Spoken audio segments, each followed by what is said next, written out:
Today we're tackling California financing instruments for your state licensing exam, specifically promissory notes, deeds of trust, and mortgages.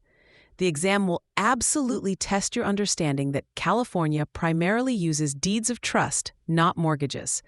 A mortgage involves two parties, the borrower and the lender. But a deed of trust has three: the trustor, who is the borrower, the beneficiary, who is the lender, and the trustee, a neutral third party who holds the legal title. The exam loves to trick you on these roles, so remember this mnemonic. The trustor is the borrower, the one giving the promise. The beneficiary is the party receiving the payments.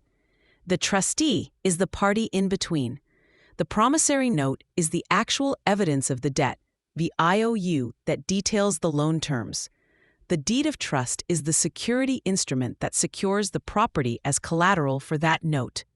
A key concept tied to this is hypothecation, where you pledge the property as security without giving up possession.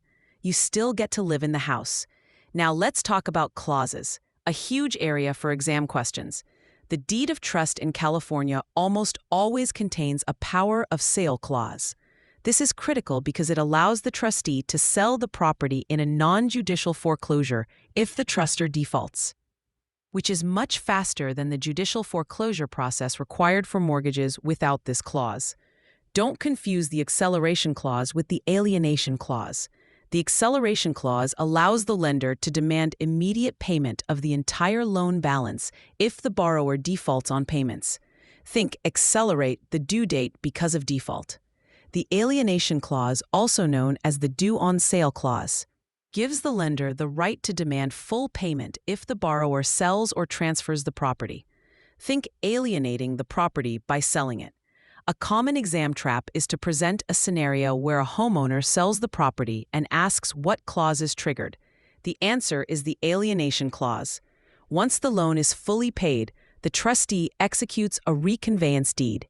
This document is recorded to clear the lien from the property's title, transferring the legal title back to the trustor.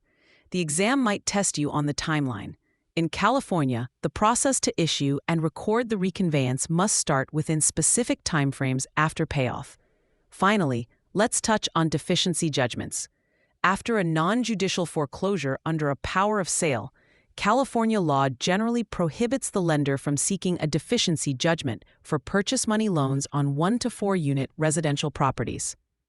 This is a major protection for homeowners that you need to know for the exam. For free practice questions, AI-powered explanations, and more exam prep tools, visit openexamprep.com. That's openexamprep, all one word, .com.